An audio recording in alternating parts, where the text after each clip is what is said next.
journalist.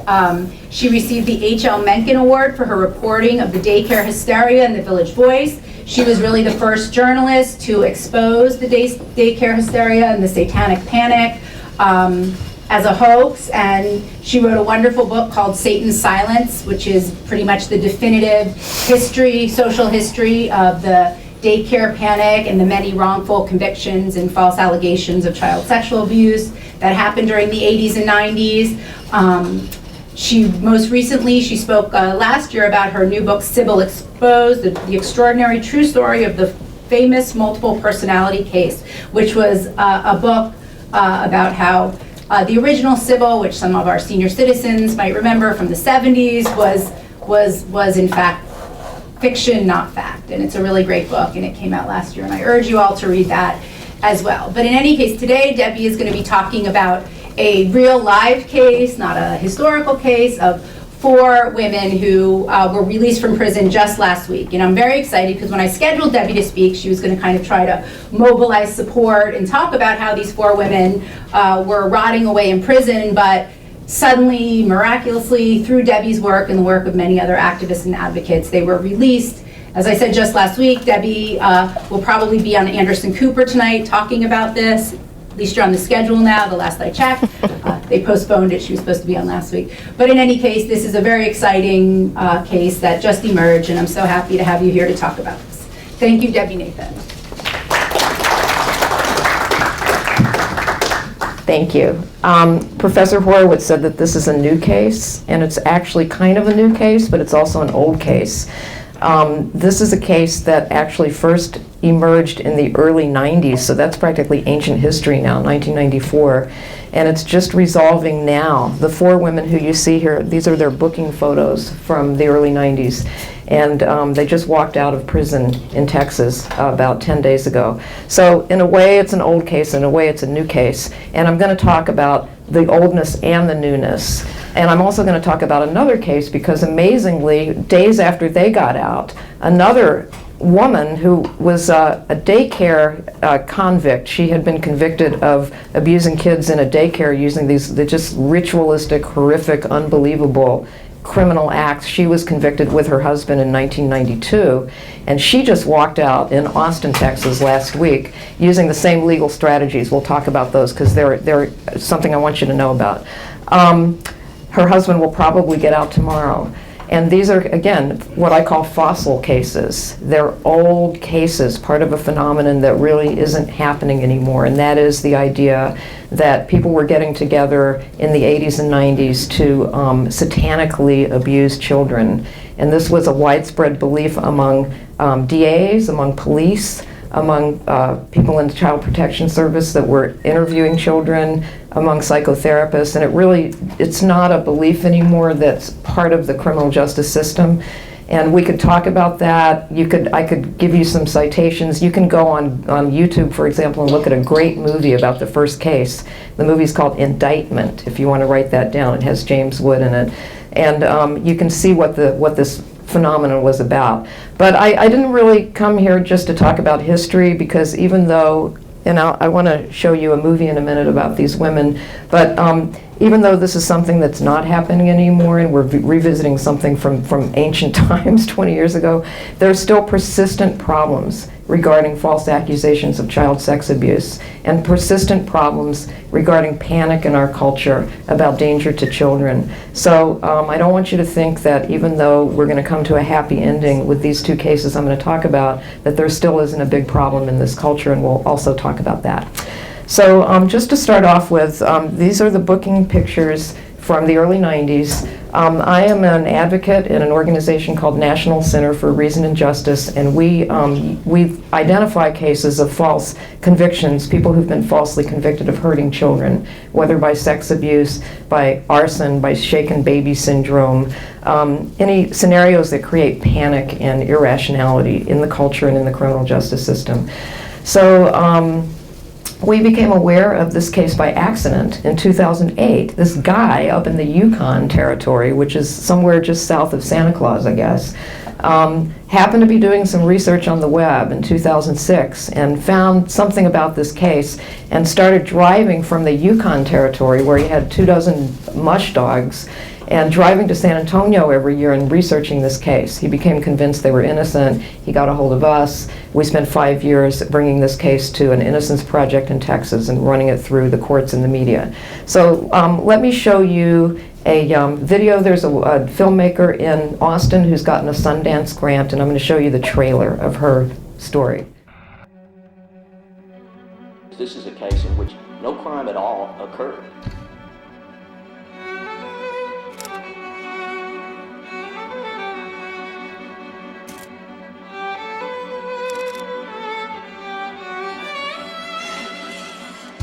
I'm dying. I'm dying because I cannot believe that this has actually gone on this far. Tenderly, the trembling trees embrace the breeze. This case is probably the last gasp of the satanic ritual abuse panic. In reading the statement of what the accuser said happened, the whole scenario sounds like a porn movie, and it sounds like a man's version of what women do in their spare time. She was just the one that I was going to settle down with.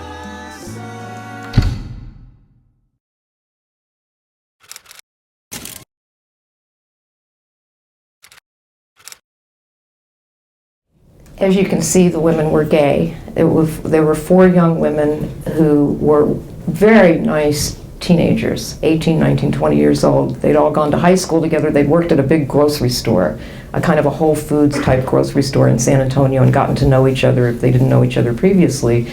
And this was the early 90s in San Antonio, and they're all Latinas.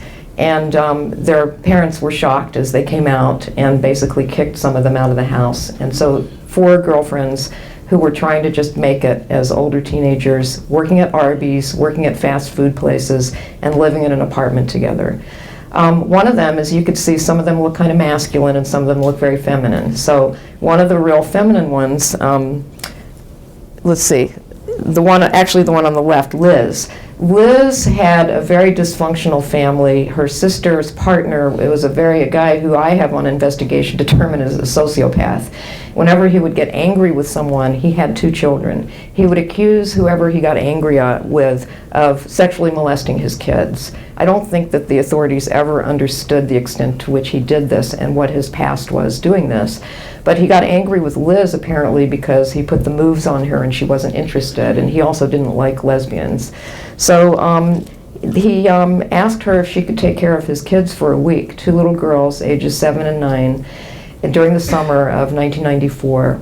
And the little girls came over and spent a week, and according to these 4 defendants, just went to the Walmart and went to the park and bought goldfish at the drugstore, or the Walmart, and just, went out and had Arby's and went swimming in the park. It was a typical week in the summer in San Antonio. Came back, were driven back to their home, seemed completely happy, kissed their aunt and all the other women, no problem. About 4 weeks later, their grandmother became very disturbed because they were taking the clothes off Barbie dolls.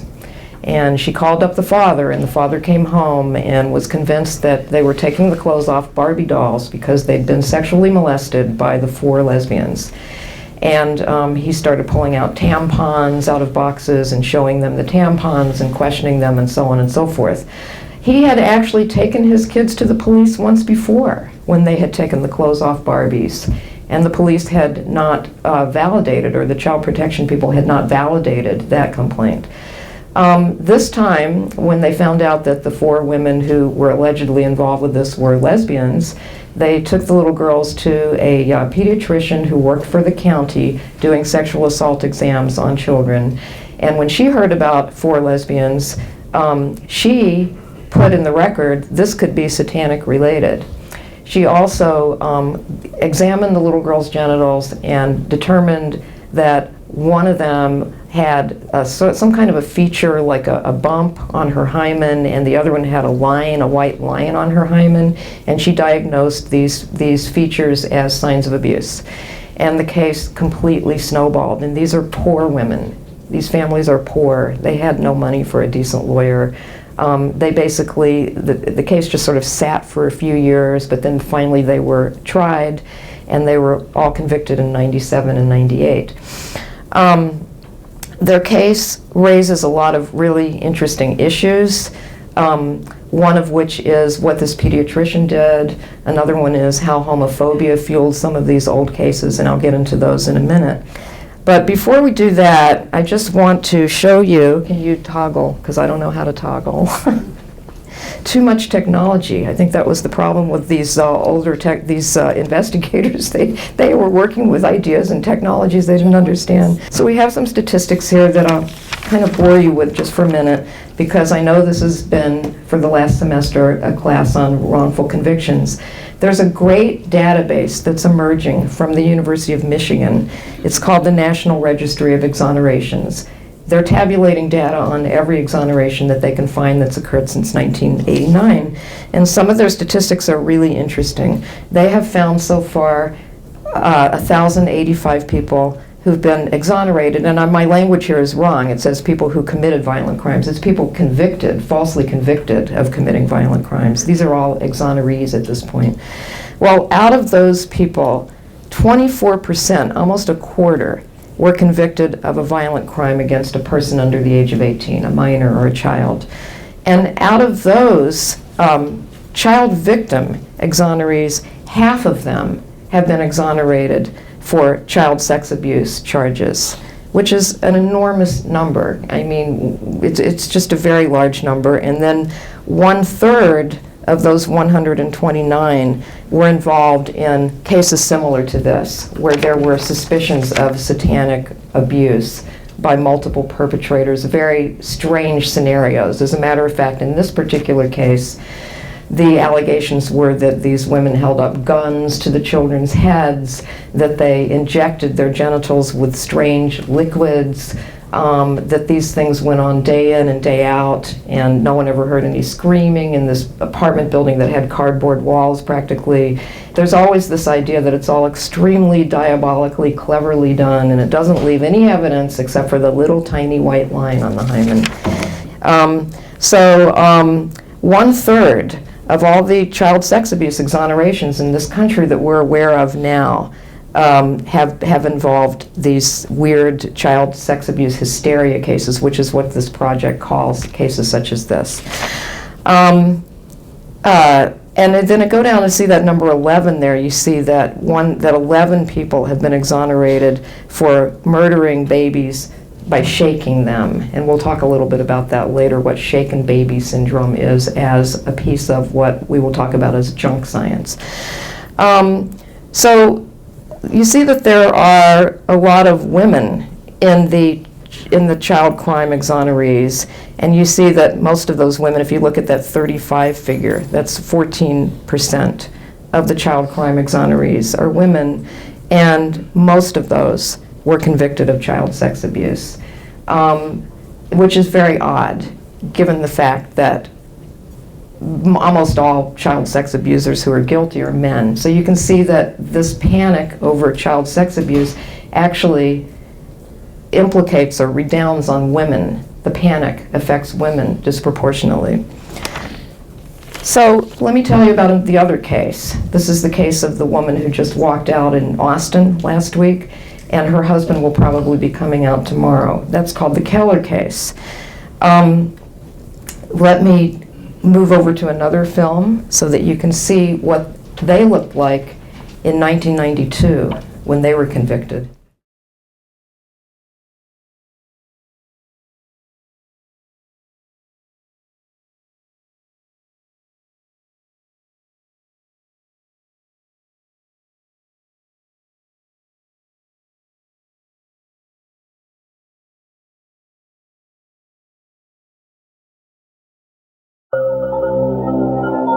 I can tell you this, there are graves that have been dug up at the cemetery.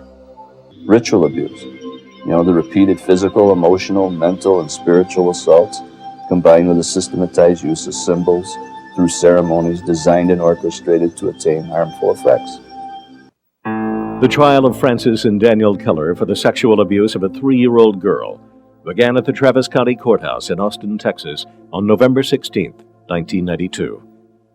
3 children had accused the couple not only of sexual abuse, but of bizarre ritualistic cruelty, often performed, they said, in the name of Satan. Tell him it didn't happen. On my life, my children's life, it did not happen. I'm Julia Dietz, and I owned the property that the Kellers were renting. They were very, very pleasant, very nice people, very loving people. They loved the children and treated them as though they were their own. I'd walk back in through there and back up to the house and stop by at odd times. I never saw anything that would suggest that there was any wrongdoing going on up there. I don't know. I don't know what started. I really don't know what started it.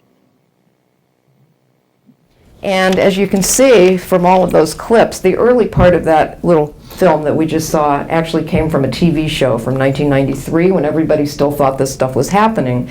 Well, actually, right after that, the federal government released a $750,000 piece of research that they funded, indicating that this stuff wasn't happening at all. It didn't exist. It was a panic, but it actually resulted in the conviction and imprisonment, sometimes for years, as you've seen, of over 100 people all over the country.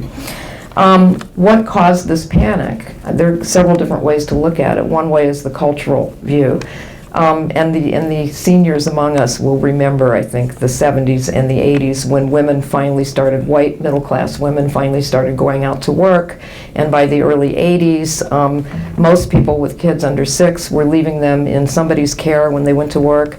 And by 1984, more than 50% of all people who were leaving their kids in child care were using public child care. They weren't using their sister anymore or their mother-in-law. They were using public child care. And if you remember the women's magazines from then, you remember all the scare stories about how daycare was going to really hurt the children, it was going to create psychological problems, all kinds of abuse takes place in daycare and so on. Certainly the right wing of the culture didn't like the idea of women going out to work. I think for some of you younger people this will be hard to even imagine, but there was a huge culture war around the idea of women going to work. There was a culture war around the idea of kids going out and sort of being unsupervised by adults. And I'm not talking about daycare, but like teenage kids, mothers at work, not being able to surveil their kids every minute of the day. So there's a lot of fear. And there was also from feminism a real concern about real child abuse, a deep concern emerging in the 70s about domestic violence. Very hard time getting anybody to pay serious attention to real domestic violence inside the home, to incest inside the home. And a lot of feminists really kind of glommed on to this emerging belief about satanic ritual abuse because it had to do with innocent children. And it's very hard to get sympathy for feminist issues whose proponents are not thought of as innocent. For example, rape. If you remember old rape cases, it took years of battling in the courts to stop defense lawyers from asking women about their prior sex lives, right? I mean, women are not allowed to really complain about problems in their lives if they're considered bad women or sexually bad women. So children come to stand in in a lot of feminist activism during that time. Children came to stand in as symbols of complaints which nobody would argue with. And no one argued with these cases. No one argued with them for years. Across the board, politically and culturally, people believed that this was happening.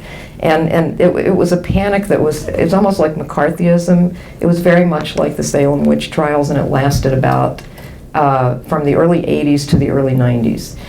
Then another way to look at this panic and what fueled it is junk science, which is a recurring problem in all kinds of criminal justice issues. And I want to talk about that right now.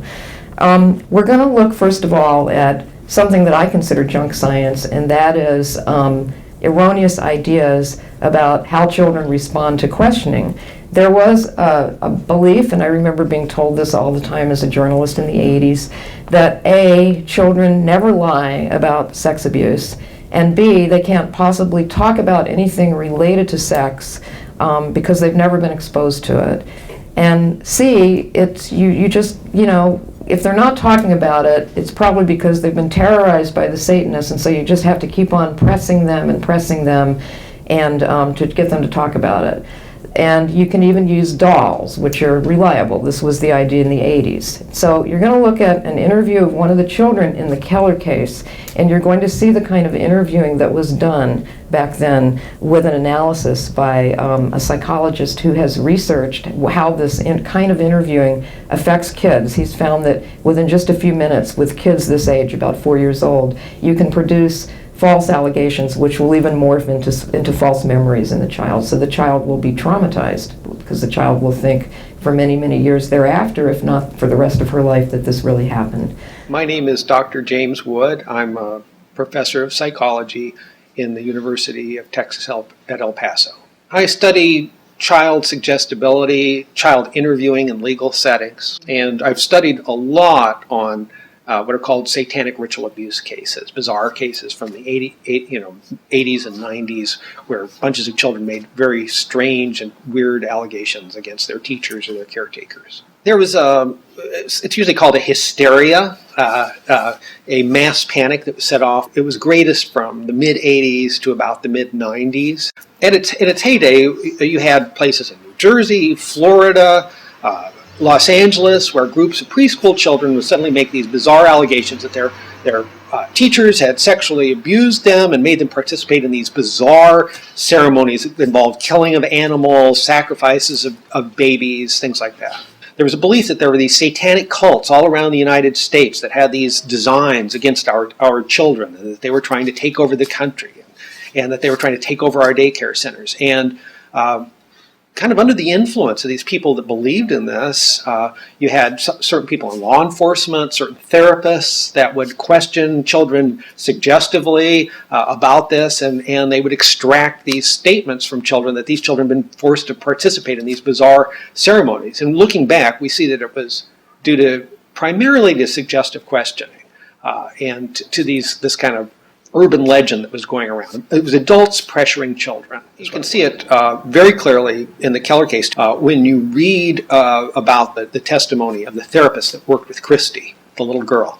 And that therapist was clearly a true believer in the satanic ritual abuse stuff. She went out and consulted on it, and then she came and in her questioning of the child starts making these bizarre allegations about the babies being fed to the sharks, about bodies coming out of graves, and that was classic ritual abuse stuff.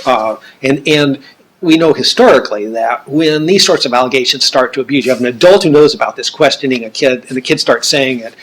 You almost always find out what's going on is that the adult is probably inadvertently planting those ideas in the child's head. Now, the other place that you see it, though, besides the therapist, the adults doing it, is in the questioning of the children in the case. In particular, Christy is interviewed. That in that question, you can see a lot of suggestive influences coming to bear on that little girl. This interview is very seriously flawed. It's highly suggestive. I don't think you can place reliance on what the child says here. It's so much a product of what the adults are pressuring the child into saying. It's so much a mirror of what the adults are saying to the child, and at most she reflects back some of what they've said. Compared to other cases I've seen, the child's statement in this is very unconvincing, and it's largely because of the way the interview is conducted. This is pretty shocking to see. To know that there are still people in jail based on a case like this, that there was highly suggestive interviewing in the case. There was a therapist who was apparently believing in cults, satanic cult abuse, and was apparently questioning the child about that. And we have that the child was making these very bizarre allegations that are typical of these satanic ritual abuse cases about the sharks, right, and the bodies and so on. This is stuff that historically we know is just like a witch hunt. And It's shocking to find out that it was, it's shocking to find out that someone in Austin, Texas was put into jail and remains in jail based on this sort of case. I'm very disturbed by this case. I feel it was a miscarriage of justice. I've been locked up in prison 18 years for a crime I didn't commit. Get out. I hope and pray. I just want the truth to come out. I want to go home. That's one of the investigative techniques that led to convictions. However, a lot of times these kids would get up and testify, and they would be all over the map. They would contradict what they'd said before, and they said, I can't remember, and the testimony often was pretty easy for a defense lawyer to discredit or to cast doubt about. But almost inevitably, a doctor would come in, a pediatrician, and talk about the white lines on the hymen, or talk about the bumps. And that also turns out to have been junk science. Let me just show you a little graphic that I have. I'm going to show you this graphic because when we talk about research into children's genitalia that's taken place since the late 80s and early 90s, and about how the lines and the bumps turned out to be on normal kids too. A lot of little girls where there's no suspicion of abuse have these little anomalies on their hymens and throughout the rest of their genitalia. It doesn't mean anything.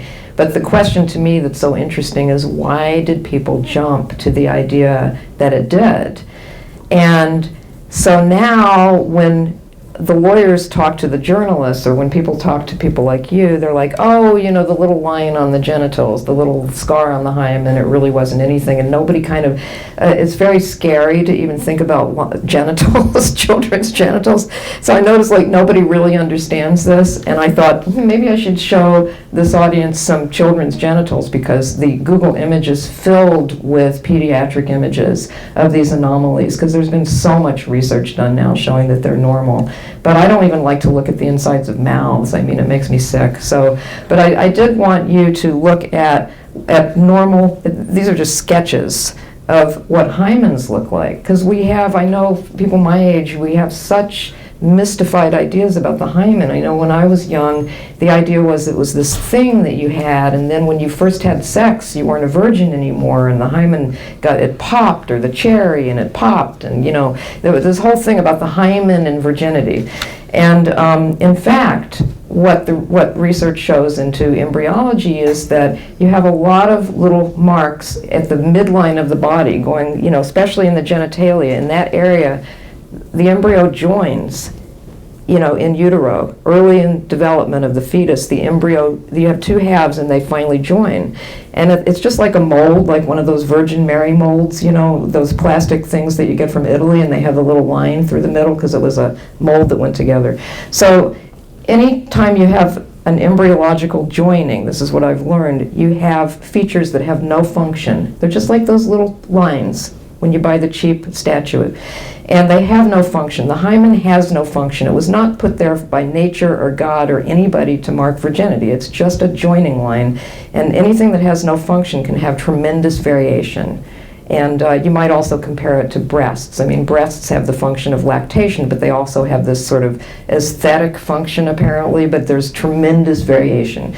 So these are just some examples of normal hymens, some sketches. Now, the first one is the one that all the pediatricians imagined everybody had. It's perfectly round. It's called annular, which I think is interesting because that comes from the Latin word for ring, and it's like a wedding ring, It's perfectly round, and that's what everyone's hymen was supposed to look like. Well, the pediatrician started seeing another very common one, which is the second one, called crescentric, or the moon, right? And you can see that there's no edge at the top. And when they would see that with no edge, and they'd say, wow, the edge was worn away by child sexual abuse. Or they would see the septate, or they'd see the cribiform, and they'd say, wow, what happened there? It looks like a scar. There's a scar there. There's a lot of scars there. Or they'd see lines on the edge, which I'm not going to show you. I do not want to show you real photographs because they just look too much like the inside of a lip, So, but you can see with all this variation that no one knows anything about, and no one wants to know anything about this. You can have a lot of almost medieval assumptions about what a perfect genital is supposed to look like, and if it doesn't look perfect, somebody must have heard it. So that was the pseudoscience or the junk science of this period. And since then, finally, some doctors started looking at hundreds of non-abused children and saw that there was all kinds of variation. And now the Kellers are about ready to be released. Fran was released last week. Her husband will be released tomorrow. The San Antonio Four were released 10 days ago. And it was actually because of habeas corpus filings based on the junk science about the medical evidence. And there's a new law in Texas called the Junk Science Law that passed in September that says that you can get a new hearing now if your conviction was largely based on junk science. It's a great law, and my organization hopes to get that law going in other states as well. Okay, good ending, we hope, for these people, six fossils from the days of satanic ritual abuse. But there's an ongoing problem with panic over danger to children. Specifically, we could look at false accusations which continue. It does seem that when children are, when there are allegations of children being abused, or when children die, when children are killed in fires, for example, when babies, for one reason or another, die at homes and under the care of their mothers or their babysitters, their nannies, there tends to be a tremendous amount of people are just so anxious to figure out who did this. It's very hard to accept the idea of an accident when children die. It's just our tendency, we want to blame somebody. It's a type of emotional closure, I think. And there's still a tremendous amount of junk science that comes to bear in these cases. In arson, for example, a lot of ideas that fire examiners had when they went into burned out structures where children died, or where anybody died for that matter. They would say, oh, there's some streaks here, some long black streaks in the rubble, and that shows that kerosene was poured. And I had a lot of ideas like that. This was an intentional fire because of the streaks or because of the char pattern. So now there is empirical research. There are labs now where houses are set on fire, and and then people look at what's left, and they see that no, the streaks weren't from kerosene. That's just the way fire is when it gets to a certain temperature. There's all kinds of new, real science now. People have been executed. There was a man in Texas executed, Cameron Todd Willingham, based on junk science in fire forensics. Shaken baby syndrome, for years now, ever since the 70s, this has been something in the medical books, that if you shake a baby, you will bang the head against the skull repeatedly and cause all kinds of swelling, and you will cause all kinds of neck trauma, and the baby will die or be severely injured.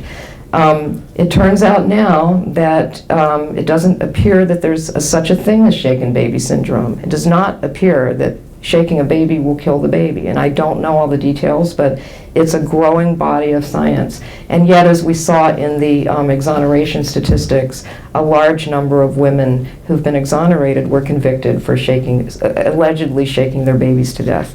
So, and there are all kinds of, there's just all kinds of women who are incarcerated. There's a woman in Texas who's been in prison now because she was babysitting a child who died and had paper towels in its throat. And a bunch of experts came and testified that there was no way that a child could put paper towels down its throat. And so now there's experts coming forward and saying, yes, of course a child could put paper towels down its throat. Again, these arguments about science that can only be resolved when you do scientific research. But beyond the false allegations that lead to convictions and people in prison, in the larger culture, the one that we live in, because I don't think too many of us know a falsely accused person convicted of hurting a child who's in prison, we all live now in this state of panic over endangerment to children. You know, people will not now let their kids walk to school. They won't let their kids take the subway by themselves. People in the suburbs won't let their kids play in the front yard. This is a common thing in the United States. And there's a terror of pedophiles, for example. There's a terror that, you know, you've got to go look on the sex offender registry to find out who's living near you. When we know that sex offender registries, there's a lot of social science research now indicating that sex offender registries, while they make life completely impossible for sex offenders who've served their time, and for those people's families and children, they stigmatize them, they turn them into subhumans, and we know that sex offender registries do not protect children. They just don't affect the rate of sex crimes against children at all. You know, there are just all kinds of ways that this panic changes our lives in negative ways, creates fear, creates distrust of people, creates paranoia about the safety of our children, and really doesn't do anything constructive to keep children safe. And the other thing I would suggest, if anybody wants to read a good book, there's a book called Sex, Panic, and the Punitive State by an anthropologist named Roger Lancaster. Sex, Panic, and the Punitive State. You could read that along with your YouTube viewing of Indictment. And what he argues is that sex panic actually pulls in a population that normally has not been part of the criminal justice system, and that's mostly white guys. I mean, white men are the main population that we think of when we think of sex offenders. And the society's willingness to deny due process to these people, for example, civil commitment, sex offender registries, the kind of railroading that we saw in these cases, his contention is that we live in a culture now where there's a tremendous amount of concern for the rights of sexual and racial minorities and their rights. There's an understanding that the criminal justice system redounds on, for example, young black men. We know all that. That's something that's out there. But this is a part of the criminal justice system that nobody wants to touch. I mean, even the ACLU, it's like, stay away. We don't want to deal with this. The most militant due process defenders don't want to defend people accused of child sex abuse. And when you have that kind of a situation, when you have that kind of Achilles heel in the criminal justice system, that opens the door for the state to trample on due process rights for everyone. It's a very dangerous little door or Achilles heel. And so I would like to close by just saying that even though we've had some happy endings in Texas lately, the problem of panic over endangerment to children continues and really needs some work. And if anybody wants to ask questions, I'd be happy to take them. Thank you, Debbie. Yeah, Texas, I'm from Texas, and I don't like to beat up on Texas unless, I love to beat up on Texas, but only when it deserves it. Yes, I mean, New York had some of these cases and still has some of these problems. Massachusetts had many of these cases. I would say primarily now, the problem now, because we're not dealing with satanic ritual abuse craziness anywhere now, but the problem now, I think, is in child protection services, bad training. You actually still have people who have not been trained, and I know this, in small towns in Texas where they have no funding and the people don't go to training, they will still interview kids this way. So I think that much of the problem now with false accusations has to do with bad training on the part of child protection services and bad funding. I mean, if you have a worker who's got way too many cases and can't really give the attention that you need to pay to develop some skepticism on a case-by-case basis, you have to look at every case carefully on its own merits, then you have a risk. And that's true not just in Texas. Well, they're not out of the woods, actually. They are out on this new law, and they and the Kellers, the other people that you saw, are the first people who've been affected by this law. And they're out on a writ of habeas corpus, and the idea is that the DAs in both counties have agreed that there are issues in their cases that merit them being released on bail, released on signature bond. But their cases have to go to the Court of Criminal Appeals, to the appellate court in Texas, and the lawyers are worried because the Court of Criminal Appeals could send them back to prison. And it's hard to say. I mean, that's one thing that I'll beat up on Texas about. It's a very conservative court, and they make decisions and they say things like, well, we know that this evidence probably was instrumental in convicting the defendant, but at the same time, and they'll cite some technicality and just send the defendant back. So they're still in the woods, both of these cases. And that should probably happen in the spring. There should be a hearing. If the Court of Criminal Appeals remands for new trials, the DA in San Antonio has said that she will not retry the cases, and at that point they will try for exoneration, the 4 women. And in Texas, if you're exonerated, you get $80,000 a year for every year that you were in prison.